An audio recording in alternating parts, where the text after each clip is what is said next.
अथ श्री मातंगी कवचम्। श्रीदेव्युवाच साधु साधु महादेव कथयस्व सुरेश्वर मातंगी कवचम् दिव्यम् सर्वसिद्धिकरम् नृणाम्। श्री ईश्वर उवाच शृणु देवि प्रवक्ष्यामि मातंगी कवचम् शुभम् गोपनीयम् महादेवी मौनी जापं समाचरेत् विनियोगः। ओम अस्य श्री मातंगी कवचस्य श्री दक्षिणामूर्तिः ऋषिः विराट छन्दः श्री मातंगी देवता चतुर्वर्ग सिद्धये पाठे विनियोगः। ओम शिरो मातंगिनी पातो भुवनेषु चक्षुषी तोडला कर्णयुगलं त्रिपुरा वदनं मम पातु कंठे महामाया हृदि माहेश्वरी तथा त्रिपुष्पा पार्श्वयोः पातु गुदे कामेश्वरी मम ऊर्ध्वे तथा चण्डी जङ्घयोश्च हरप्रिया महामाया मादयुग्मे सर्वाङ्गेषु कुलेश्वरी अङ्गप्रत्यङ्गकं चैव सदा रक्षतु वैष्णवी ब्रह्मरन्ध्रे सदा रक्षेन् मातङ्गी नाम संस्थिता रक्षे नित्यं ललाटे सा महापिशाचिनीति च नेत्रयोः सुमुखी रक्षेत् देवी रक्षतु नासिकां महापिशाचिनी पायान् मुखे रक्षतु सर्वदा लज्जा रक्षतु मां दन्तान् चोष्ठौ सम्मार्जनीकरा चिबुके कण्ठदेशे च ठकार तृतीयं पुनः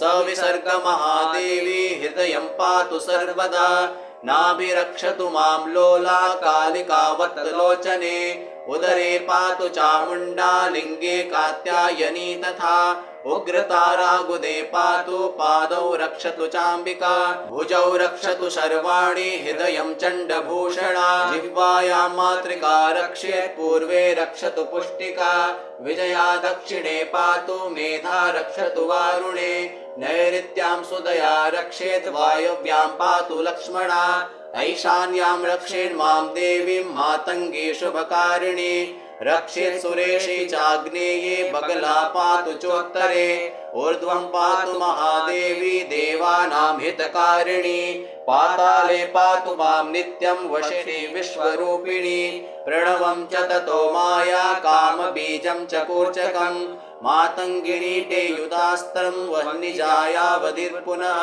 सार्धेकादश वर्णा सा सर्वत्र पातु मां सदा फलश्रुतिः इति ते कथितं देवी गुह्यात् गुह्यतरं परं त्रैलोक्यमङ्गलं नाम कवचं देवदुर्लभम् यः इदं प्रपठे नित्यं जायते सम्प्रदालयं परमैश्वर्यमतुलं प्राप्नुयान्नात्र संशयः गुरुमभ्यर्च्य विधिवत् कवचं प्रपठेत् यदि ऐश्वर्यं सुखवित्वं च वाक्सिद्धिं लभते ध्रुवं नित्यं तस्य तु मातङ्गी महिला मङ्गलं चरेत् ब्रह्मा विष्णुश्च रुद्रश्च ये देवासुरसत्तमाः ब्रह्म राक्षस वेतालाः ग्रहाद्याः भूतजातयः तं दृष्ट्वा साधकं देवी लज्जायुक्ता भवन्ति ते कवचं धारयेद्यस्तु सर्वा सिद्धि लभेत् ध्रुवम् राजानोऽपि च दासत्वं षट्कर्माणि च साधयेत् सिद्धो भवति सर्वत्र किमन्यैर्बहुभाषितैः इदं कवचमज्ञात्वा मातङ्गीं यो भजेन्नरः अल्पायुर्निधनो मूर्खो भवत्येव न संशयः गुरौ भक्तिः सदा कार्या कवचे च दृढामतिः कवचे च दृढामतिः। ओम अथ श्री धूमावती कवचम्। श्री पार्वत्युवाच धूमावत्यर्चनं शम्भो श्रुतं विस्तरतो मया कवचं श्रोतुमिच्छामि तस्यादेव वदस्व मे। श्रीभैरव उवाच शृणु देवि परं गुह्यं न प्रकाश्यं कलौ युगे कवचं श्रीधूमावत्याः शत्रुनिग्रहकारकं ब्रह्माद्या देवी सततं यद्वशादरिघातिनः योगिनो भवच्छत्रुघ्ना यस्या ध्यानप्रभावतः विनियोगः। ओम अस्य श्री धूमावती कवचस्य पिप्पलाद ऋषिः अनुष्टुप् छन्दः श्रीधूमावती देवता धूम्बीजं स्वाहा शक्तिः धूमावती कीलकं शत्रुहनने पाठे विनियोगः कवचम् ॐ धूम्बीजं मे शिरः पातु धूम्ललाटं सदावतु धूमानेत्रयुगं पातु वती कर्णौ सदावतु दीर्घातोदरमध्ये तु नाभिं मे मलिनाम्बरा शूर्पहस्ता पातु गुह्यं वृक्षा रक्षतु जानुनी मुखं मे पातु भीमाख्या स्वाहा रक्षतु नासिकां सर्वं विद्यावतु कण्ठं विवर्णा बाहुयुग्मकं चञ्चला हृदयं पातु दुष्टा पार्श्वं सदावतु धूमहस्ता सदा पातु पादौ पातु भयावहा प्रवृद्धरो मातु भृशं कुटिला कुटिलेक्षणा क्षुत्पिपासार्दिता देवी भयदा कलहप्रिया सर्वाङ्गं पातु मे देवी सर्वशत्रुविनाशिनी इति ते कवचं पुण्यं कथितं भुवि दुर्लभं न प्रकाश्यं न प्रकाश्यं न प्रकाश्यं कलौ युगे पठनीयं महादेवी त्रिसन्ध्यं ध्यान तत्परैः दुष्टाभिचारो देवेशि तद्गात्रं नैव संस्पृशेत् तद्गात्रं नैव संस्पृशेत् इति भैरवी भैरव संवादे धूमावती तत्त्वे धूमावती कवचं सम्पूर्णम्। अथ श्री महाविद्यास्तोत्रम् महाविद्यां प्रवक्ष्यामि महादेवेन निर्मिताम् उत्तमां सर्वविद्यानां सर्वभूताघशङ्करीं विनियोगः ॐ अस्य श्रीमहाविद्यास्तोत्रमन्त्रस्यार्यमा ऋषिः कालिका देवता गायत्री छन्दः श्री सदाशिवदेवता प्रीत्यर्थे मनोवाञ्छितसिद्ध्यर्थे पाठे विनियोगः। अथ ध्यानम् उद्यच्छितांशुरश्मिद्युतिचयसदृशीं फुल्लपद्मोपविष्टां वीणानागेन्द्रशङ्खायुधपरशुधरां दोर्भिरीड्यैश्चतुर्भिः मुक्ताहारांशुनानामणियुतहृदयां सीदुपात्रं वहन्तीं वन्दे बीज्यां भवानीं प्रहसितवदनां साधकेष्टप्रदात्रीं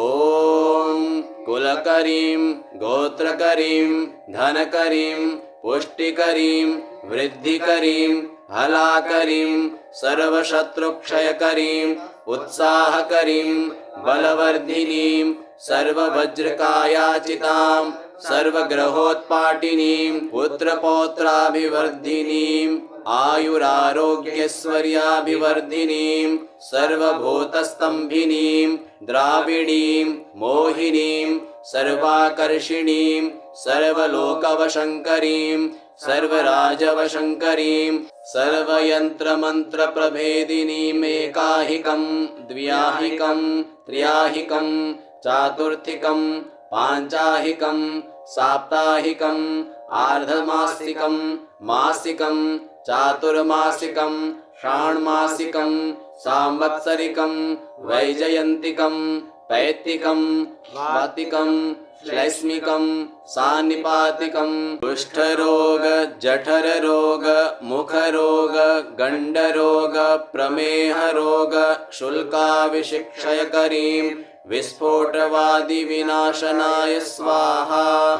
ॐ वेतालादिज्वर रात्रिज्वर दिवसज्वराग्निज्वर प्रत्यग्निज्वर राक्षसज्वर पिशाचज्वर ब्रह्मराक्षसज्वर प्रस्वेदज्वर विषमज्वर त्रिपुरज्वर मायाज्वर आभिचारिकज्वर वष्टि अज्वर स्मरादिज्वर दृष्टिज्वर रोगादिविनाशनाय स्वाहा सर्वव्याधिविनाशनाय स्वाहा सर्वशत्रुविनाशनाय स्वाहा ॐ अक्षिशूल कुक्षिशूल कर्णशूल घ्राणशूलोदरशूल गलशूल गण्डशूल पादशूल पादार्धशूल सर्वशूल विनाशनाय स्वाहा। ॐ सर्वशत्रुविनाशनाय स्वाहा। सर्वस्फोटक सर्वक्लेश विनाशनाय स्वाहा। ॐ आत्मरक्षा ॐ परमात्मरक्षा मित्ररक्षा अग्निरक्षा प्रत्यग्निरक्षा परगतिवातौ रक्षा तेषां सकलबन्धनाय स्वाहा। ॐ हरदेहिनी स्वाहा। ॐ इन्द्रदेहिनी स्वाहा। ॐ स्वस्य ब्रह्मदण्डं विश्रामय ॐ विश्रामय विष्णुदण्डम् ॐ ज्वरज्वरेश्वर कुमारदण्डम् ॐ हिलिमिलि मायादण्डम् ॐ नित्यं नित्यं विश्रामय विश्रामय वारुणी शूलिनी गारुडी रक्षा स्वाहा। गंगादिपुलिने जाता पर्वते च वनान्तरे रुद्रस्य हृदये जाता विद्याहं कामरूपिणी। ॐ ज्वल ज्वल देहस्य देहेन सकललोह पिङ्गिली कटिमपुरी किलिकिली किली महादण्ड कुमारदण्ड नृत्य नृत्य विष्णुवन्दित हंसिनी शङ्खिनी चक्रिणी गदिनी शूलिनी रक्ष रक्ष स्वाहा। ॐ अथ श्री महालक्ष्मी स्तुतिः। आदिलक्ष्मी नमस्तेस्तु परब्रह्मस्वरूपिणी। यशो देहि धनं देहि सर्वकामांश्च देहि मे। संतानलक्ष्मी वन्देऽहं पुत्रपौत्रप्रदायिनी। पुत्रान् देहि धनं देहि सर्वकामांश्च देहि मे। विद्यालक्ष्मी नमस्तेस्तु ब्रह्मविद्यास्वरूपिणी। विद्यां देहि कलां देहि सर्वकामांश्च देहि मे। धनलक्ष्मी नमस्तेस्तु सर्वदारिद्र्यनाशिनी। धनं देहि श्रियं देहि सर्वकामांश्च देहि मे। धनं देहि श्रियं देहि सर्वकामांश्च देहि मे। धान्यलक्ष्मी नमस्तेस्तु सर्वाभरणभूषिते। धान्यं देहि धनं देहि सर्वकामांश्च देहि मे। मेधालक्ष्मी नमस्तेस्तु कलिकल्मषनाशिनी। प्रज्ञां देहि श्रियं देहि सर्वकामांश्च देहि मे। गजलक्ष्मी नमस्तेस्तु सर्वदेवस्वरूपिणी।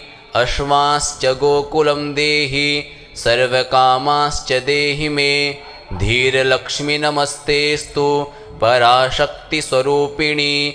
वीर्यं देहि बलं देहि सर्वकामांश्च देहि मे। भाग्यलक्ष्मी नमस्तेस्तु सौमङ्गल्यविवर्धिनी। भाग्यं देहि श्रियं देहि सर्वकामांश्च देहि मे। कीर्तिर्लक्ष्मी नमस्तेस्तु विष्णुवक्षस्थलस्थिते। कीर्तिं देहि श्रियं देहि सर्वकामांश्च देहि मे। आरोग्यलक्ष्मी वन्देऽहं सर्वरोगनिवारिणी।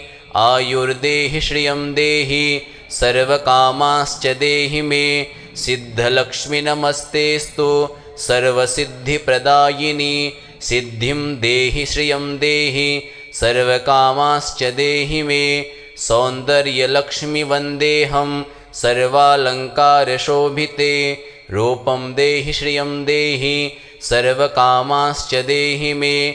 साम्राज्यलक्ष्मी वन्देऽहं भुक्तिमुक्तिप्रदायिनी। मोक्षं देहि श्रियं देहि सर्वकामांश्च देहि मे। मङ्गले मङ्गलाधारे माङ्गल्ये मङ्गलप्रदे। मङ्गलार्थं मङ्गलेशि माङ्गल्यं देहि मे सदा। सर्वमङ्गलमाङ्गल्ये शिवे सर्वार्थसाधिके। शरण्ये त्र्यम्बके गौरी नारायणि नमोऽस्तुते। शुभं भवतु कल्याणी आयुरारोग्यसम्पदां।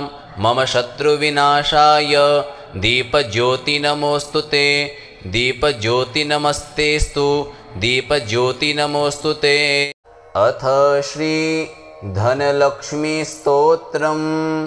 श्रीधनदा उवाच देवी देवमुपागम्य नीलकण्ठं मम प्रियं कृपया पार्वती प्राह शङ्करं करुणाकरं।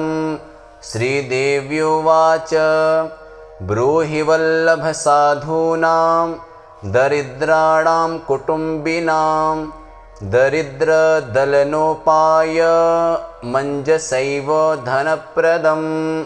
श्रीशिव उवाच पूजयन् पार्वती वाक्यम् इदमाह महेश्वरः उचितं जगदम्बासि तव भूतानुकम्पया। ससीतं सानुजं रामं साञ्जनेयं सहानुगं प्रणम्य परमानन्दं वक्ष्येऽहं स्तोत्रमुत्तमम्।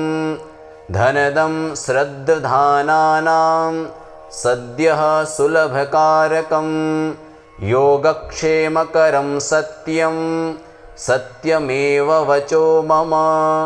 पठन्तः पाठयन्तोऽपि ब्राह्मणैरास्तिकोत्तमैः धनलाभो भवेदाशु नाशमेति दरिद्रता। भूभवान् शभवां भूत्यै भक्तिकल्पलतां शुभां प्रार्थयेत्तां यथा कामं कामधेनुस्वरूपिणीं। धर्मदे धनदे देवी दानशीले दयाकरे त्वं प्रसीद महेशानि यदर्थं प्रार्थयाम्यहं। धरामरप्रिये पुण्ये धन्ये धनदपूजिते सुधनं धार्मिकं देहि यजमानाय सत्वरं। रम्ये रुद्रप्रिये रूपे रामरूपे रतिप्रिये शिखी सखमनोमूर्ते प्रसीद प्रणते मयि। आरक्तचरणाम्भोजे सिद्धि सर्वार्थदायिके दिव्याम्बरधरे दिव्ये दिव्यमाल्योपशोभिते समस्तगुणसम्पन्ने सर्वलक्षणलक्षिते जातरूपमणिन्द्वादि भूषिते भूमिभूषिते शरच्चन्द्रमुखे नीले नीलनीरजलोचने चञ्चरीकचमूचारु श्रीहारकुटिलालके मत्ते भगवती मातः कलकण्ठरवामृते हासावलोकनैर्दिव्यैर्भक्तचिन्तापहारिके रूपलावण्यतारुण्य कारुण्यगुणभाजने। ॐ अथ श्रीलक्ष्म्यष्टकम्। यस्याः कटाक्षमात्रेण ब्रह्मरुद्रेन्द्रपूर्वकाः सुराः स्वीयपदान्यापुः सा लक्ष्मीर्मे प्रसीदतु सा लक्ष्मीर्मे प्रसीदतु। यानादिकालतो मुक्ता सर्वदोषविवर्जिता अनाद्यनुग्रहाद्विष्णोः सा लक्ष्मीर्मे प्रसीदतु सा लक्ष्मीर्मे प्रसीदतु। देशतः कालतश्चैव समव्याप्ता च तेन या तथाप्यनुगुणा विष्णोः सा लक्ष्मीर्मे प्रसीदतु सा लक्ष्मीर्मे प्रसीदतु। ब्रह्मादिभ्योऽधिकं पात्रं केशवानुग्रहस्य या जननी सर्वलोकानां सा लक्ष्मीर्मे प्रसीदतु सा लक्ष्मीर्मे प्रसीदतु। विश्वोत्पत्तिस्थितिलया यस्या मन्दकटाक्षतः भवन्ति वल्लभा विष्णोः सा लक्ष्मीर्मे प्रसीदतु सा लक्ष्मीर्मे प्रसीदतु।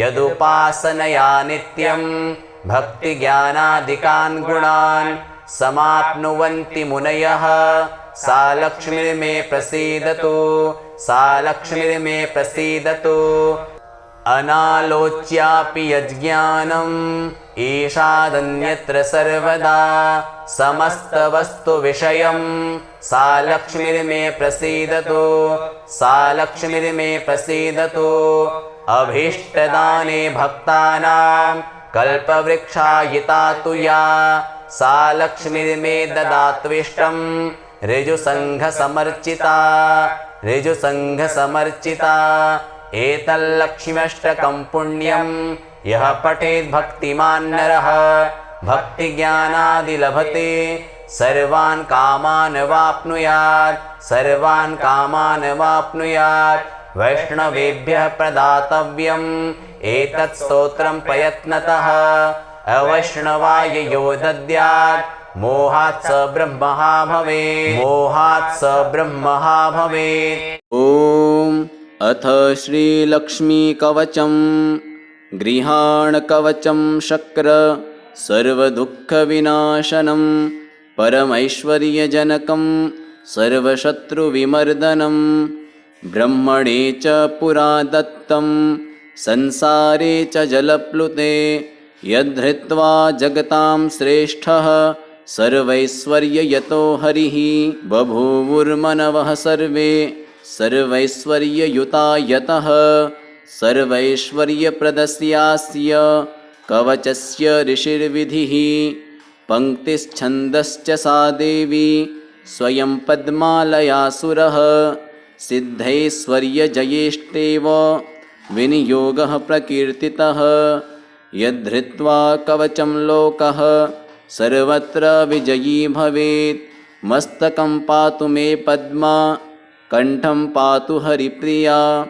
नासिकां पातु मे लक्ष्मीः कमला पातु लोचनं केशान् केशवकान्ता च कपालं कमलालया जगत्प्रसूरगण्डयुग्मं स्कन्धं सम्पत्प्रदा सदा ॐ श्रीं कमलवासिन्यै स्वाहा पृष्ठं सदावतु ॐ श्रीं पद्मालयै स्वाहा वक्षः सदावतु पातु श्रीर्मम कंकालं बाहुयुग्मं च ते नमः ॐ ह्रीं श्रीं लक्ष्म्यै नमः पादौ पातु मे सततं चिरम् ॐ ह्रीं श्रीं नमः पद्मायै स्वाहा पातु नितम्बकम् ॐ श्रीं महालक्ष्म्यै स्वाहा मां पातु सर्वतः इति ते कथितं वत्स सर्वसम्पत्करं परं सर्वैश्वर्यप्रदं नाम कवचं परमाद्भुतं गुरुमभ्यर्च्य विधिवत् कवचं धारयेत्तु यः कंठे वा दक्षिणे बाहौ स सर्वविजयी भवेत् महालक्ष्मीर्गृहं तस्य न जहाति कदाचन तस्य छायेव सततं सा च जन्मनि जन्मनि इदं कवचमज्ञात्वा भजे लक्ष्मीः सुमन्दधीः शतलक्षप्रजप्तोऽपि न मन्त्रः सिद्धिदायकः इति श्रीलक्ष्मीकवचं संपूर्णम्। नौवीं नवरात्रि माता भगवती सिद्धिदात्री माँ की उपासना से सभी प्रकार की सिद्धियाँ प्राप्त होती हैं। जो भी मनोकामनाएं भक्तजन 8 दिन व्रत लेने के उपरांत 9वें दिन 9 कन्याओं का पूजन करके उनको प्रसन्न करते हैं और माता भगवती सिद्धिदात्री का यह स्तोत्र श्रवण करते हैं, उनकी सभी मनोवांछा मनोकामना माता भगवती सिद्धिदात्री अवश्य ही पूरी करती हैं। सिद्धगंधर्वयक्षाद्यैः असुरैरमरैरपि सेव्यमाना सदा भूयात् सिद्धिदा सिद्धिदायिनी ध्यानं वन्दे वाञ्छितमनोरथार्थं चन्द्रार्धकृतशेखरां कमलस्थितां चतुर्भुजां सिद्धिदां यशस्विनीं स्वर्णवर्णनिर्वाणचक्रस्थितां नवमदुर्गां त्रिनेत्रां शङ्खचक्रगदा पद्मधरां सिद्धिदात्रीं भजेऽहं पट्टाम्बरपरिधानां सुहास्यां नानालङ्कारभूषितां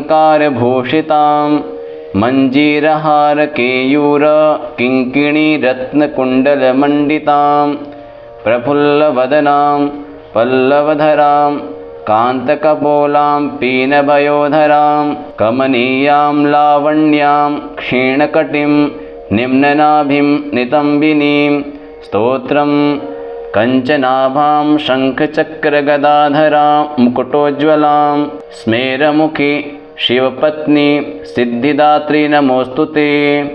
पट्टाम्बरपरिधानां नानालङ्कारभूषितां नलिनस्थिता नलिनाक्षी सिद्धिदात्री नमोऽस्तु ते। परमानन्दमयी देवी परब्रह्म परात्मा परमशक्ति परमभक्ति सिद्धिदात्री नमोऽस्तु ते। विश्वकर्त्री विश्वभर्त्री विश्वहर्त्री विश्वप्रिया विश्वार्चिता विश्वातीता सिद्धिदात्री नमोऽस्तु ते। भुक्तिमुक्तिकारिणी भक्तकष्टनिवारिणी भवसागरतारिणी सिद्धिदात्री नमोऽस्तु ते।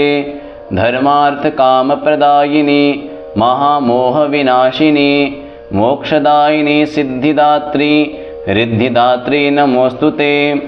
कवचम् ओङ्कारः पातु शीर्षे माम् ऐं बीजं मां हृदये ह्रीं बीजं सदा पातु नभो गृहो च पादयोः ललाटकर्णौ श्रीं बीजं पातु क्लीं बीजं मां नेत्रघ्राणौ कपोलचिबुकौ हसौः पातु जगत्प्रसूत्यै मां सर्ववदने।